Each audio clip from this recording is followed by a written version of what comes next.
what we think is going to happen next year. I was just going through your tweet thread where you were talking about people being scarred by past cycles, but then being kind of optimistic we haven't seen a blow off top yet.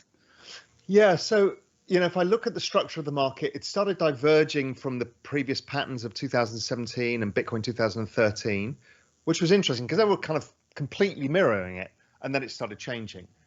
And it's something that I've been suspecting was going to happen because the participants in the space have changed.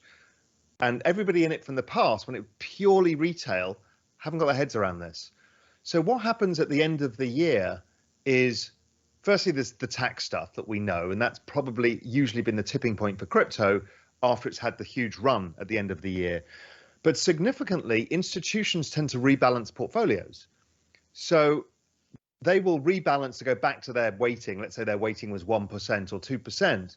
They will sell down on their position. So that tends to drag into year end. Hedge funds, because they want to get paid, want to close their books, because then that's where their P&L is marked, and then they get paid on their performance fees. So there's a lot of incentivization to actually take profits. Now, that's not profits of people who want to be out of the crypto market. It's just driven by investor metrics. So when you come into January, I used to see this in the hedge fund industry. I write about it every year in Global Macro Investor. There's a phenomenon that happens every January, is everybody comes in with a brand new P&L. And they're like, well, what can I do today? Now, we've got a ton of crypto hedge funds, traditional hedge funds in crypto. So those guys are going to come to their desk. They've squared their book.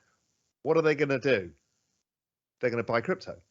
So, and the institutions, I mean, I know this because I've had firsthand conversations with so many, is, they spent the whole year getting the approvals, getting the custody, getting their accounts onboarded with whoever it is.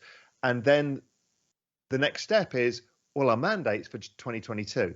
So I see a huge amount of mandate from institutions actively putting money into the market. So my guess is there's a lot of people who think that maybe the cycle's topped, maybe it's done.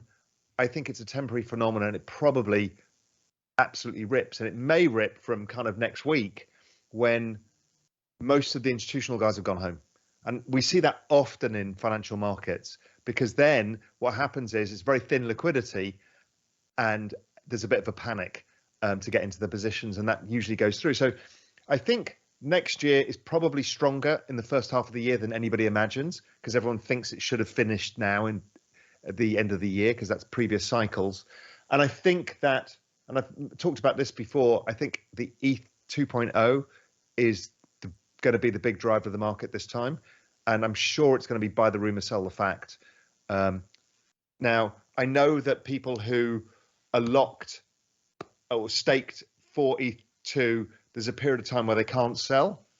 But that's like red rag to a bull to every hedge fund or every trader, because I know you're going to have to sell. So I'm just going to force you to sell at the lowest possible price, because there's a lot of sellers. So I have a feeling that it's going to be a buy the rumor, sell the facts. So the moment it's announced, everyone's like, oh, ETH, it's amazing now. It's going to be a deflationary asset and blah, blah, blah.